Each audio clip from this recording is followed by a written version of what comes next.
Alright, so let's not waste any more time. Let's get into the game mode that you guys really wanted to see. It was pretty much the game mode that made or broke Destiny for you if you were going to buy it.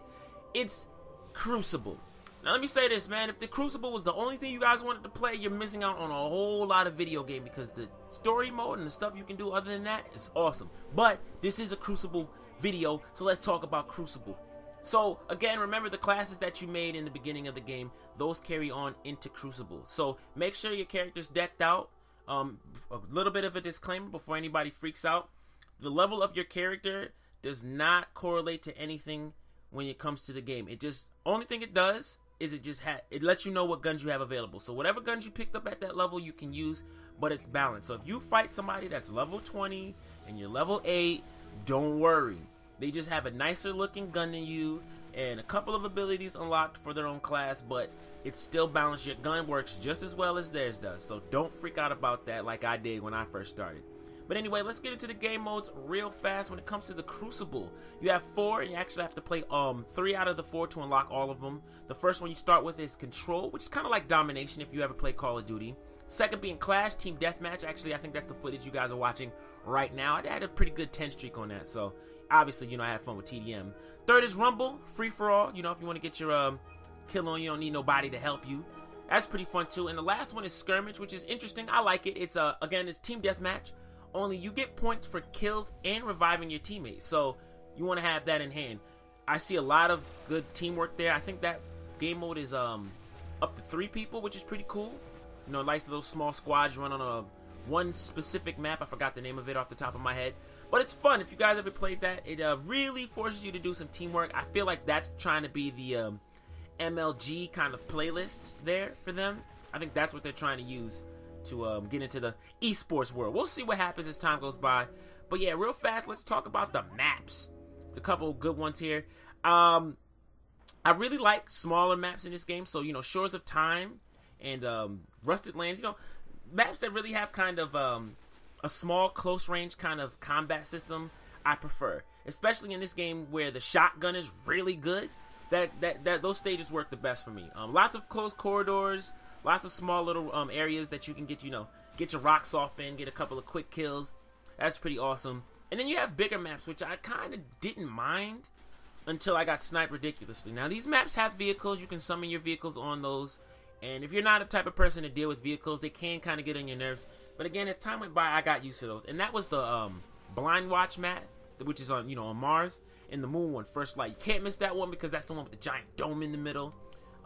Maps are, for the most part, pretty straightforward. Again, it's really up to what you prefer. Do you like smaller maps? Do you like bigger maps? Do you mind vehicles? Do you not mind vehicles? The vehicles are pretty easy to clear out. Again, everyone's been saying it. I'm just going to say it because it's the truth.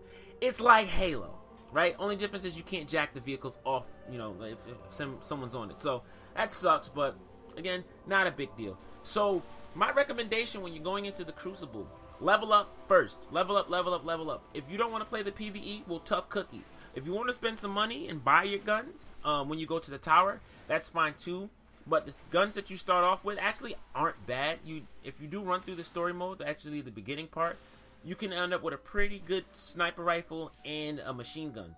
And those can carry you pretty far if you're used to the, you know, an auto rifle or a sniper rifle in the Crucible once you get to a certain level. But for the most part, the Vanguard weapons are pretty cool. If you got the pre-order in the Crucible, I recommend using the Pulse sniper rifle. You can melt somebody with that, especially if you're coordinated. But yeah, those weapons are pretty good. And if you don't really want to play the PvE to get all your weapons, you can play PvP, earn some money. I think you can get some glimmer from that as well. And then just buy the weapons from the store. But I would recommend playing the PvE and exploring the planets and getting weapons that way. All of that stuff carries over. It's pretty solid stuff. And keep in mind that the classes that you choose, the special abilities, especially the supercharge abilities, you have those at your disposal. So keep that in mind. When I played, I saw a lot of hunters. It was ridiculous. Actually, I was a hunter myself, so I can't even say anything. You know, I didn't get to see any Titans, any Warlocks, but I did see a lot of high-level hunters, and they use Blade Dancer. The difference between the Blade Dancer and the first one that you get, I forgot what it's called, is that instead of getting the super gun, you know, the golden gun, I call it the sun gun, Praise the Sun, you know, if anyone plays Dark Soul, nobody knows what that is. Anyway, if you do get that, you can use that weapon once you get your supercharge, and you can get, you know, 3 quick shots with a hand cannon that can knock somebody down. Or if you actually switch it and you've leveled up and you have the other one, which is the Blade Dancer, you can supercharge and then you have your blades and you can dash in and hit somebody. The grenades you get from your class are also in there. You can use those as well. And that's kind of the only area where the balance kind of tips a bit. But for the most part, everybody seems to be comfortable running Hunter. I guess that's the game type, or the class rather, that feels the most like Halo. So that's what I would recommend if you're kind of new to all of this stuff. So check that stuff out. Next chance I get, I will be playing with a couple of other classes once I get them leveled up and I get them gunned up the way that I want. You know, bang, bang, shoot, shoot, all that stuff. But yeah, for the most part, my recommendation is you guys try all of it out. I think it's a great game mode, and once again, I said this in my other video, but I really like that this is in the game because it breaks up the monotony of just doing stories and quest modes. It was something that I felt like Borderlands faltered on. The multiplayer mode was boring. It was kind of a duel mode, but it wasn't great. You guys can duel each other mid-match, but alright, that gets kind of boring. But in this game, alright, I don't want to do quests anymore. I don't want to just lounge in the tower. Hey, let's play Halo, right? Yeah. Anyway, guys, that's it for me. I hope you guys liked the review. Those were my thoughts. If you like this video, make sure you share it, like it, comment, rate, thumbs up, all that good stuff. I'll see you guys in the next Game Lounge podcast. If you check that out, there's a link to that in the description below as well. And lastly, if you guys want to play with me on the Xbox 360 or the Xbox One, I have both now, feel free to follow me on those consoles. Gamertag is in the description, but I'll tell you guys, it's You're Not Shidosha. You are space N-O-T space Shidosha. Yes, Shidosha's a letter. Hit me up when y'all can. And with that said, I'm gonna kill something else.